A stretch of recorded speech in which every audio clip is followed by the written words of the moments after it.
Hello YouTube, I Fix It All here, Team I Fix It All. We got a microwave here on the bench, not plugged in. It's a GE, and the model number is right there.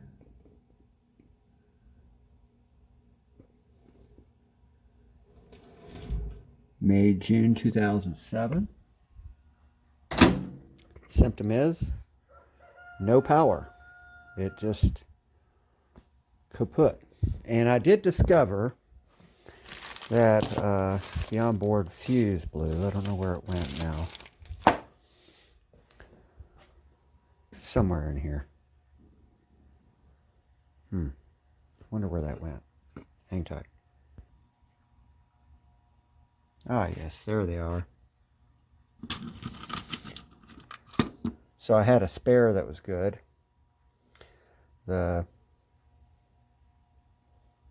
of these blew, and then I put my spare in to see if it was just the fuse, and it wasn't, because the fuse blew again. So I rigged myself up a temporary circuit breaker type fuse where I can clip onto this power filter board right here. There's a fuse that goes right down in there, pointer. I think they call this a filter card, but I notice it has a couple of XY safety capacitors on it, and a choke filter, another capacitor, terminal strip, a resistor. We got a 1.5 meg, 1.4 meg. And that fuse was blown. I put another fuse in, and that one blew. It ran for about 2 seconds and then went kaput. Let's do some troubleshooting and find out what's going on. First thing I want to do is test the primary of the transformer. The primary is down here. These two terminals. And the secondary is, you can always tell well, in this case, the side of the transformer with the least amount of windings, because it's thicker wire. That's 120 volt AC coming in. And then the secondary is a whole lot more turns. That means it's stepping up the voltage, but the current is getting reduced in trade. But additionally, there's another coil in here. It's a low voltage coil right here. And this low voltage coil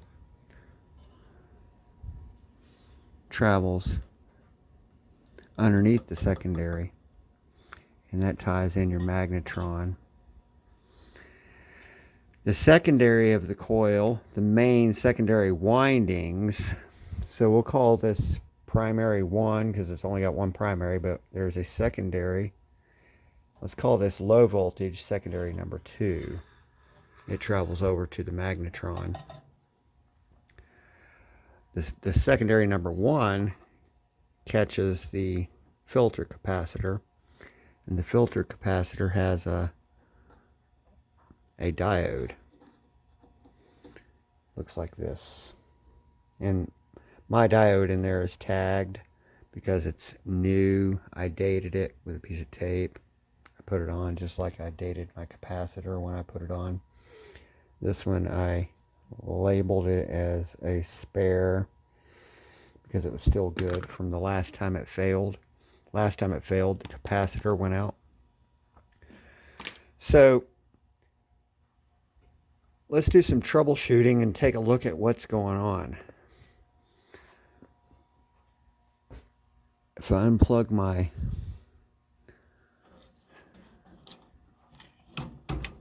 primary,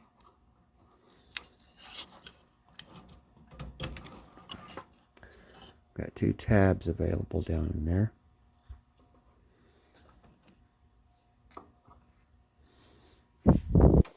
Right here and right here.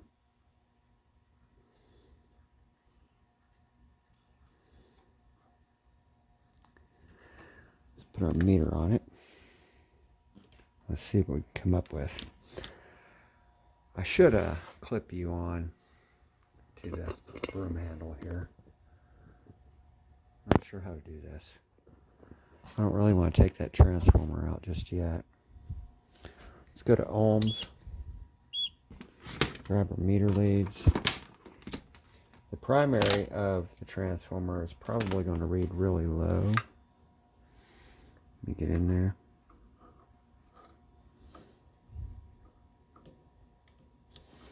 Put 1 meter lead there.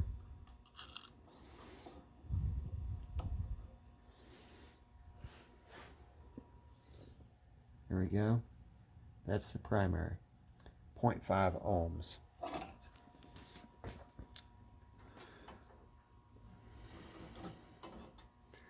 We can get the magnetron, the secondary, for that low voltage.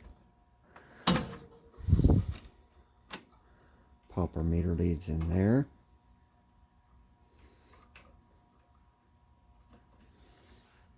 And we're reading 0.3 ohms. I would expect that because it's a really very few turns of copper. If I go to the secondary is kind of interesting because it's got a crap ton of wires, wraps I should say, and it's a smaller gauge. You would expect, since there's more copper in there, it's going to have a higher resistance. So that's what I'm expecting. The secondary, the main secondary on these kinds of transformers, one wire goes to your capacitor, and the other end of that wire ends up being right here, this rivet. You can see the wire there. They start here, do a gazillion turns, and come out on this red wire over to your capacitor. So let me plug this in. Got a meter lead there. I'm going to go to that lug here. Let's see what our meter tells us. 0.7 ohms. See, that needs to be 80 to 120 ohms. So my secondary is screwed. Now, while I was troubleshooting and I replaced the fuse, my mind was thinking, okay, now that I know my transformer is toast, I wonder if everything else operates. So I left the transformer unplugged and ran the microwave, and I saw smoke coming out from behind this filter card. I don't know what the technical terminology is for this thing, but I do know it's got a couple of safety caps on it, these X or Y capacitors. It's I saw smoke coming out of here. So I'm like, what is going on? So let's get to that and take a look at that. I know this is bad. And a lot of times what you want to do is do a visual inspection, looking for wires that are tarnished, like that wire right there. There's some browning on that white wire. Can't do anything for this black wire, but it would be discolored if it had any problems. I lost a connector here.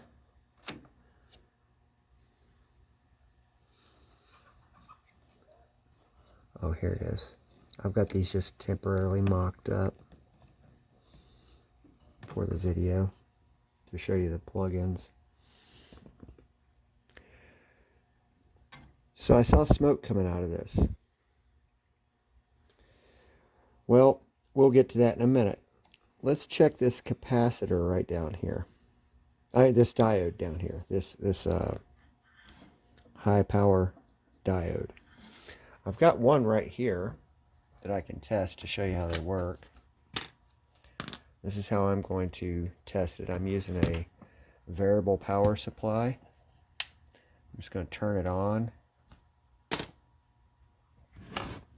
We'll go ahead and start with something like 9 or so volts. And let's hook this thing up. Hang on. On this power supply, I learned that the outer shell is my hot and the inside is ground. So I'll take my ground on my meter lead and plug it in here. I'm going to take my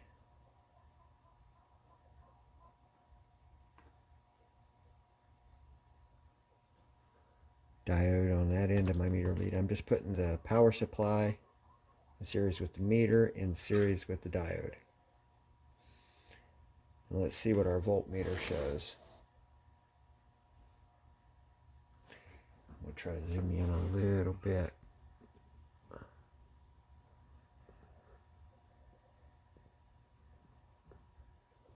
Okay.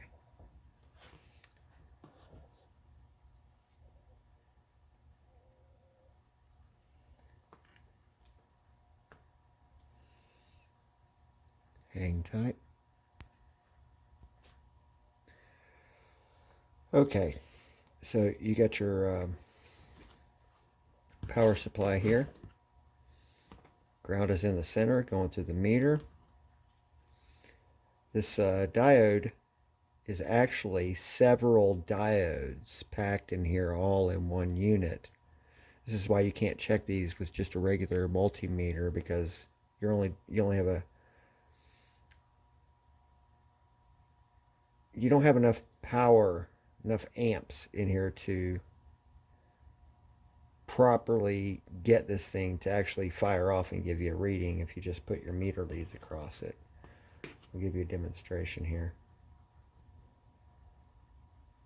Go one way.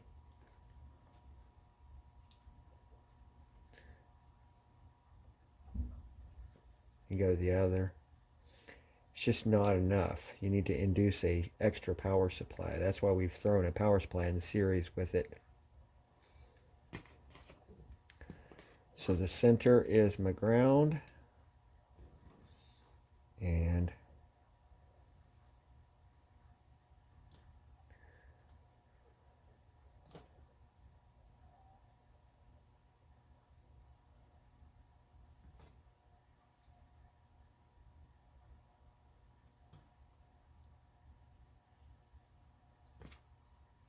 yeah, I don't think I have a good ground connection.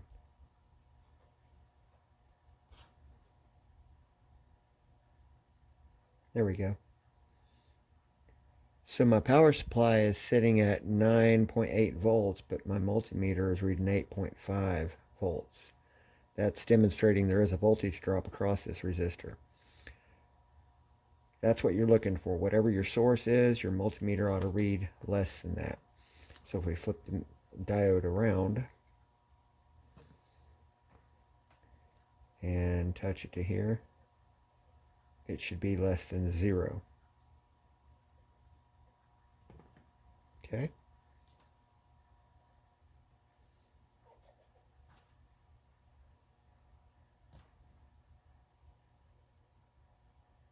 There we go. So that's telling me my spare diode's still good. Let's check the one inside the machine. I'm going to take the capacitor out.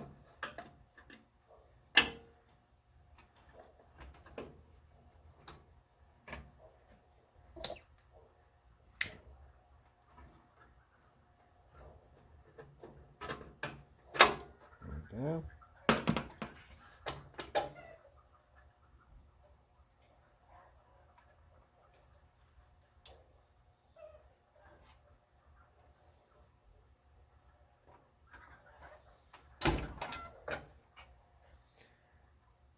Turn that back on, might as well.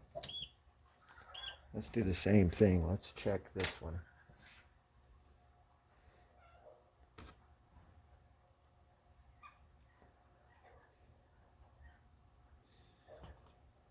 See if it conducts one way.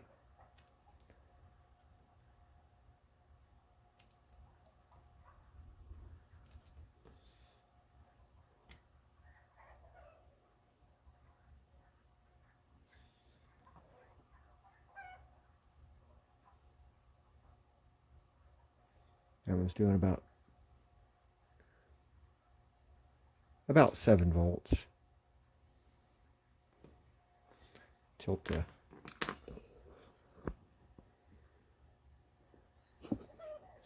see if you can. Forgot to lower you guys down.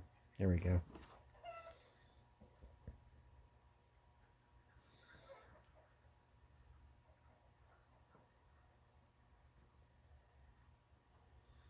That ground is not really working well.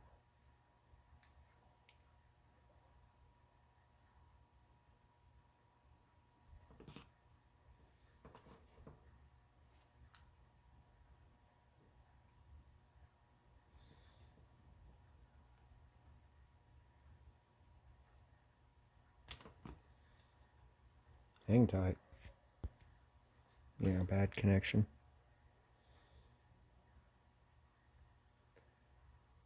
This one's about 6.6 volts, a higher voltage drop than the spare I have. Flip it around the other way.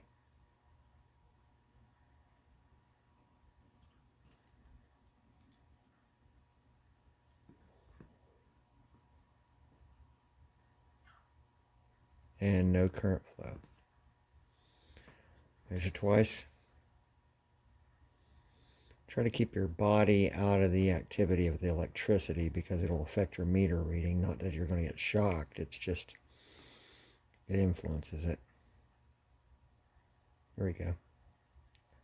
So there you go, there's some voltage drop across that. Both of these are acting probably within tolerance. I'm not measuring them proper. There's another procedure, but I'm not going to get into that. But my troubleshooting told me that I ended up finding I've got a bad transformer. But on top of that, the circuit card here was smoking.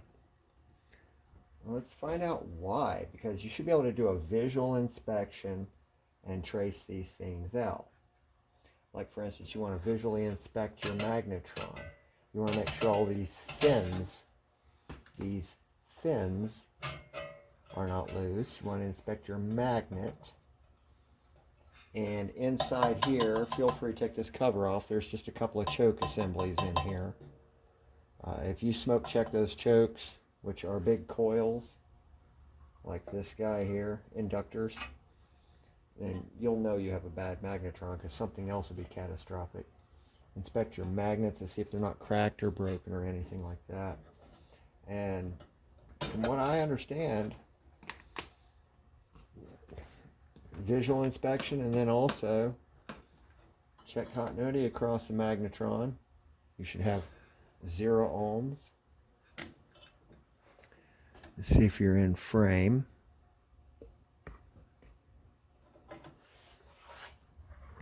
We could probably adjust that a little bit.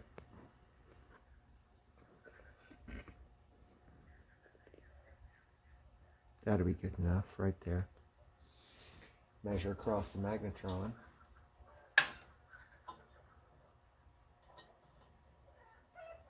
We got 0 ohms. You also want to check each one of these tangs to chassis. See if you have a, oh, it wasn't even on ohms. There we go. Got 0 ohms.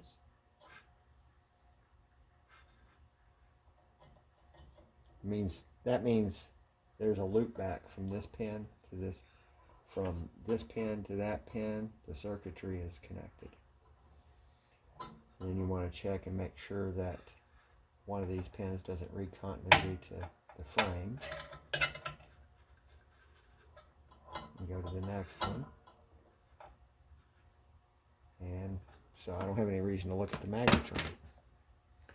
What I do have a reason to look at is that daggone filter card, because it looks like I've got 2 problems. The fuse blew, the transformer's bad, the capacitor high power diode is good, the capacitor is good, we'll check that. This is supposed to be a 1.0 microfarad.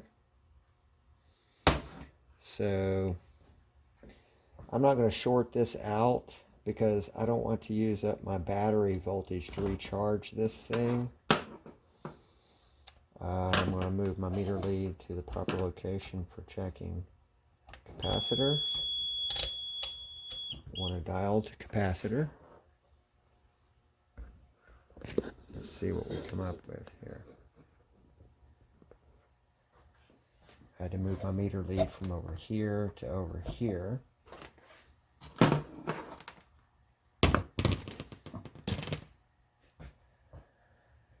And this is not polarity sensitive. This particular capacitor is not. So let's see what size the meter tells me this is. And it's telling us it's a 1.017. That's a 1 microfarad.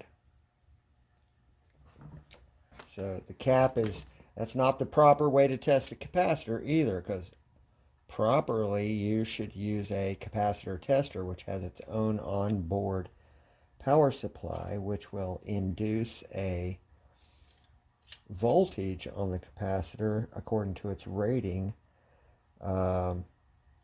This one is telling us it's high voltage capacitor.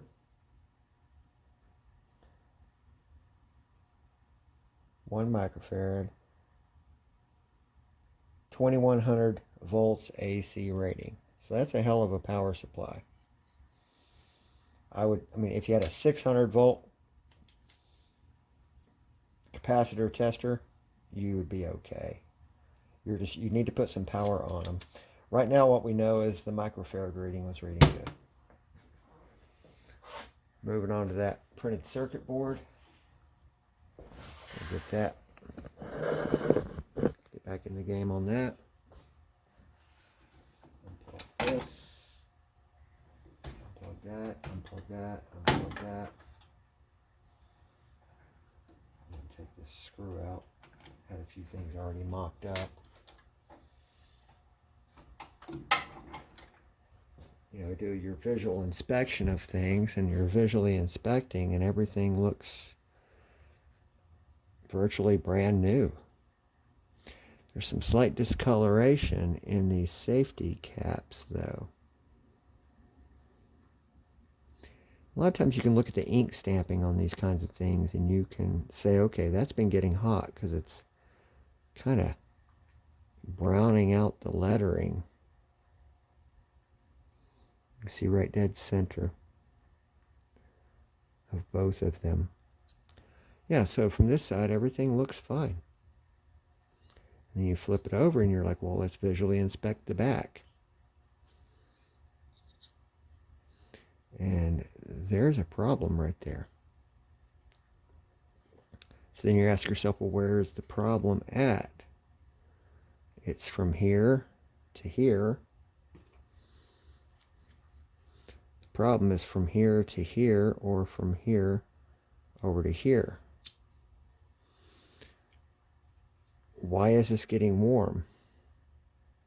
Well, it looks like the solder run, the run on the circuit board is starting to lift a little bit, and there's some swelling going on. So what I'm going to do is I'm going to jumper past this, and I'm going to repower the microwave and see if the smoke goes away, and therefore the act of the transformer going out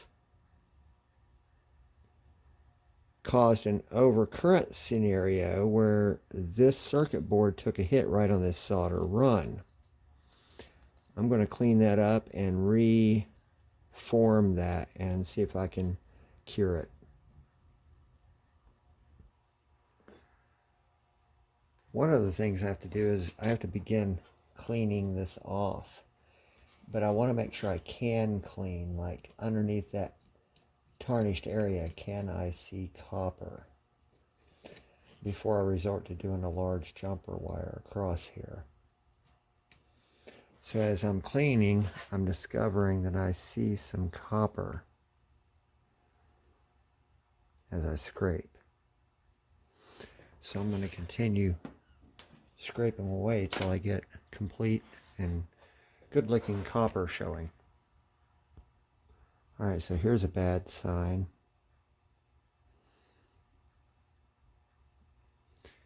something smaller.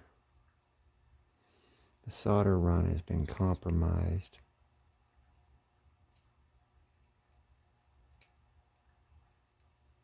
Big chunk that just comes off right there. So that's no good. I may end up building a jumper wire to cross that over. Hang tight. So that turned out to be, the solder run is really, really thin foil, but it was pretty compromised. So let me build my jumper wire. Found a scrap piece of copper wire here. It feels like it's 12 or 10 gauge. Let me build something. Hang on. So what I've done here is I have stood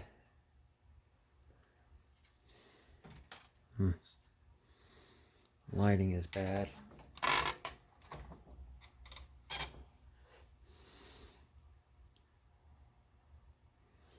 I've stood this up right here.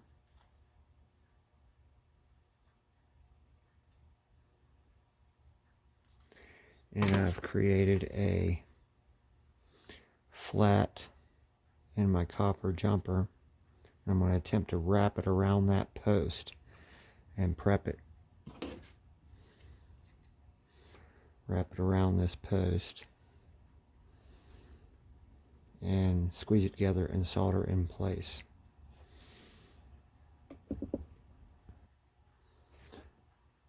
We should be able to start with that.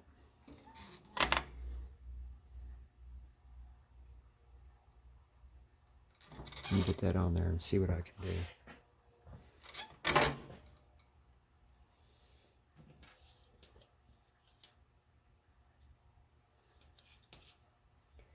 Put that right there. Now that I know I'm in the proximity of where I need to be, add some flux.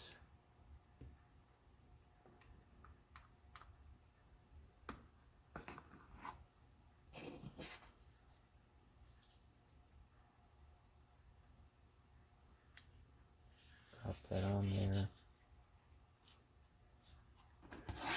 Squeeze it in place. Basically try to crimp it.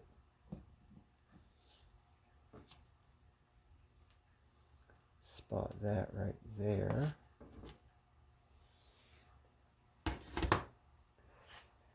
Get some solder ready.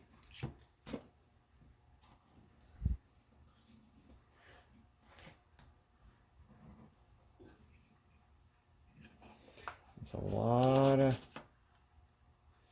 lot of heat I need for this card. I don't know if this soldering iron can do it.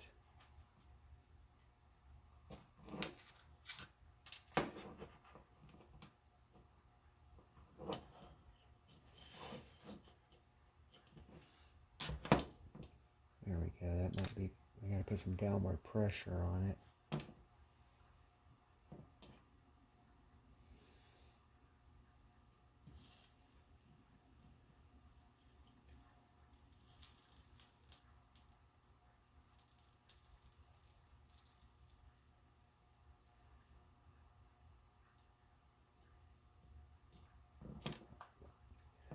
That tinned off real nice.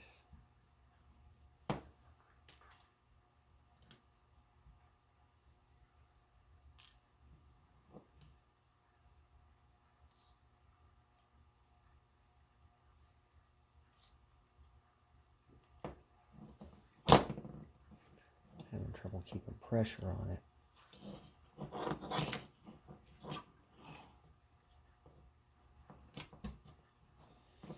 That moved it.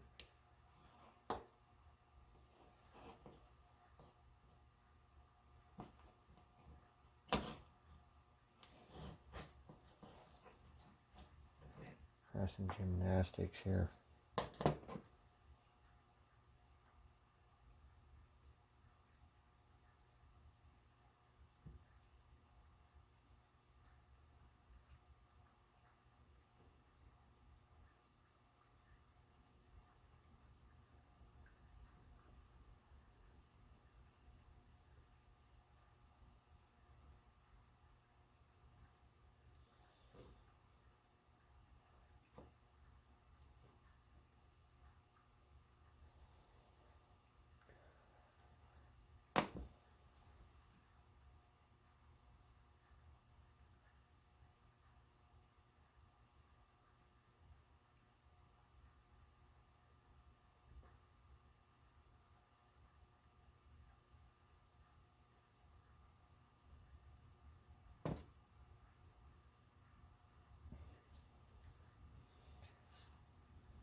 Turned out all right. Now, I haven't cleaned up with alcohol yet. Now I need to trim this to length. I think I'll trim it right there. There we go.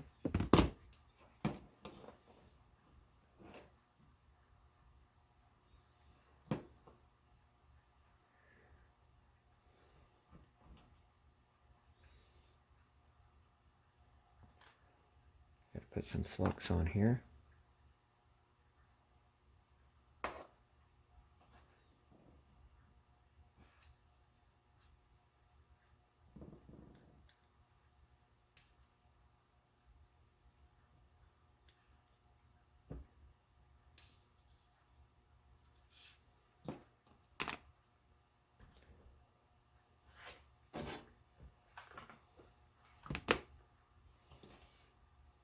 This card is floppy.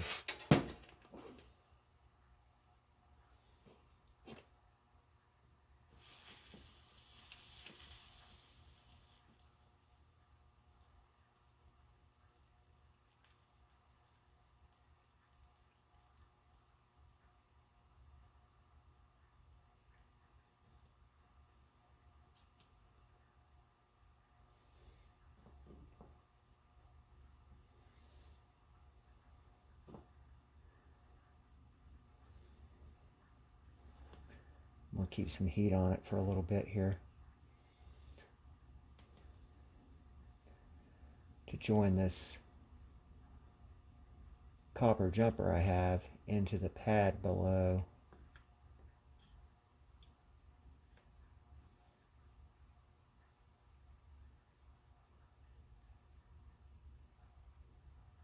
We're looking for a shiny mirror finish of a solder joint when we're done.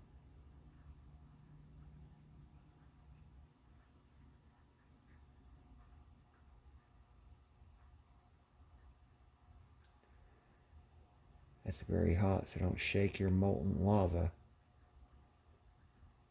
It'll take quite a bit to finish cooling off before it becomes dependable and reliable. Let me get my alcohol down and clean those, and we'll see what we've done. Use the best alcohol you can find. And in my case, an old toothbrush is going to have to work.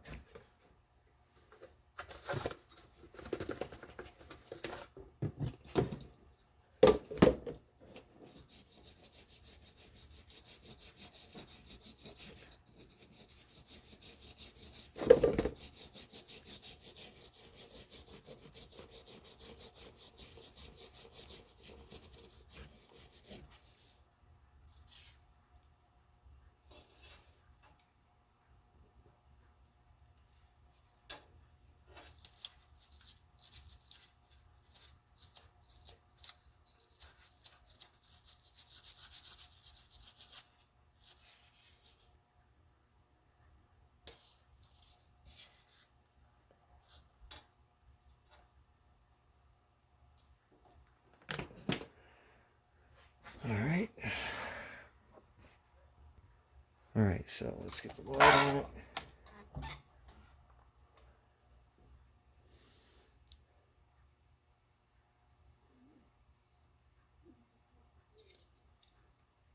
Nice little jumper there.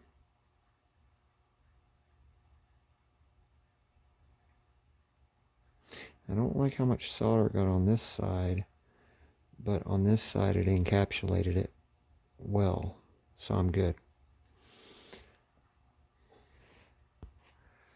So I'm going to hook all this back up and leave the transformer out of the game and see if the microwave functions, all the functions work, excluding the transformer operating, and see if this thing smokes again. And if it does smoke again, then that tells me I need a new card as well. Alright, so hang tight. Let me do a lot of hooking up. Here goes nothing. I'm going to plug it in. I've got my temporary circuit breaker installed. I have the line filter circuit card plugged up. I have the magnetron not plugged in. I have the primary of the transformer not plugged in, and I have the capacitor not plugged in. So I'm going to see if this card still smokes. Give it power.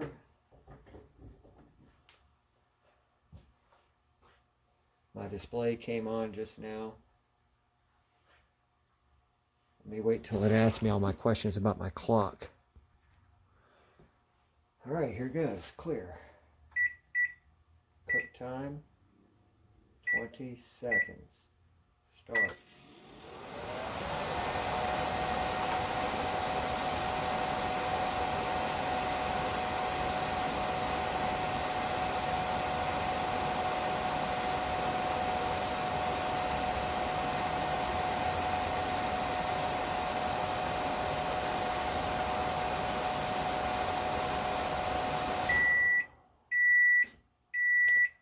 All right, let me feel that board.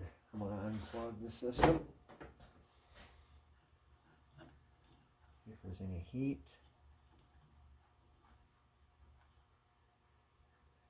Wish I could get my finger back there and feel around.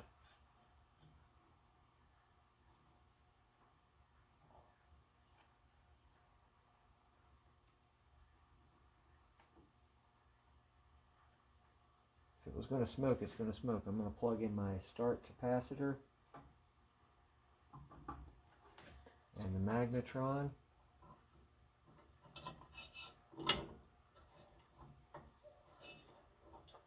Now that just leaves the transformer out of the game.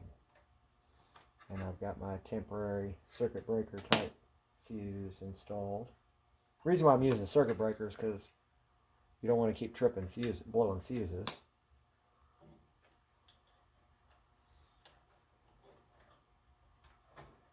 Okay, I'm just verifying. Primary of the transformer is the only thing not plugged in right now. We're waiting to see if smoke shows up out of this card. Time. Oh, I gotta plug it in. Being too safe, but you never can be too safe.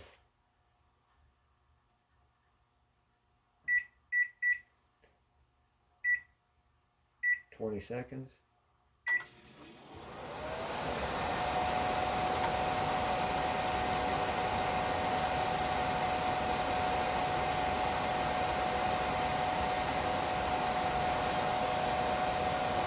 You would see smoke coming out of that card right there if something was wrong.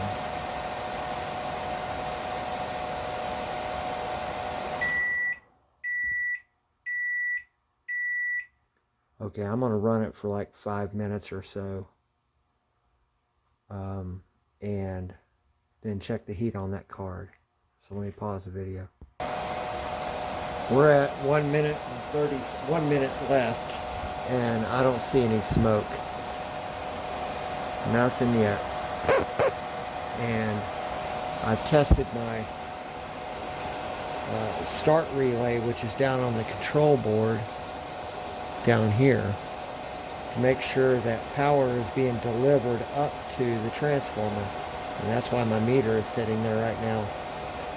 I am getting 120 some volts coming up to the transformer, those two terminals that power up the primary. So my previous my previous troubleshooting was when I first fired it up, the fuse blew. So I rigged this up and ran it, and the transformer got scalding hot. And then I thought I saw smoke come out of that card, so I disconnected the primary of the transformer, set this up for some more time. My circuit breaker didn't trip. Ran it again, and I saw smoke coming out of this card. So I think that is, unplug this until my transformer comes in. I think that's the end of the line for this video. I think I have successfully fixed this card. It feels cool as a cucumber. We're not plugged in, by the way.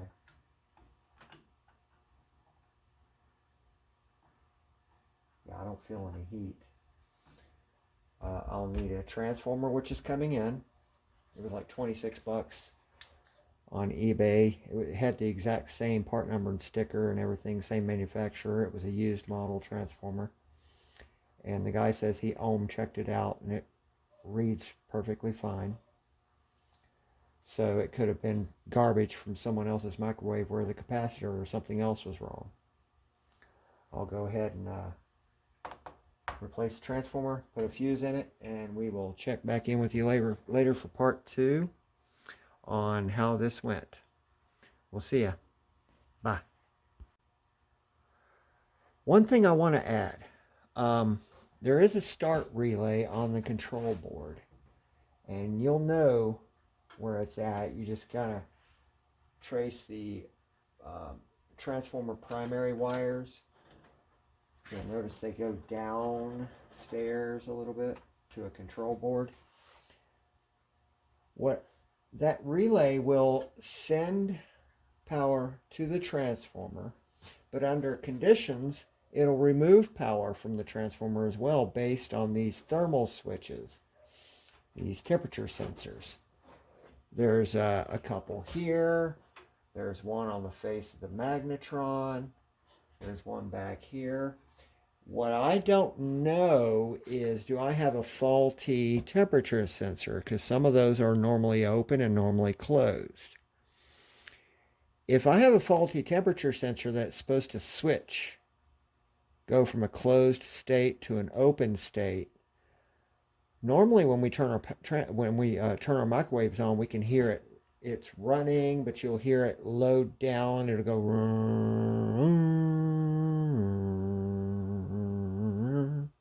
but spaced out over time. It'll provide heat, then it'll back off like a heating element. If I have a faulty thermal switch that's constantly keeping power on this transformer, then that will cause the transformer to burn out early in life. So I've got to find a schematic on these temperature sensors. I see at least 3 that I should look into. The one on the magnetron I'll have to check too. But those are control circuits that determine when your magnetron is actually heating up the food and when it's not. But that magnetron isn't always in the game heating food. It bursts in energy, then it backs off for a few. Things cool down because of this fan, and then it bursts energy back in again. So I've got to check into that. That'll be something I probably won't do a video on, but I'll have peace of mind if I check all those thermal switches. See ya. Bye.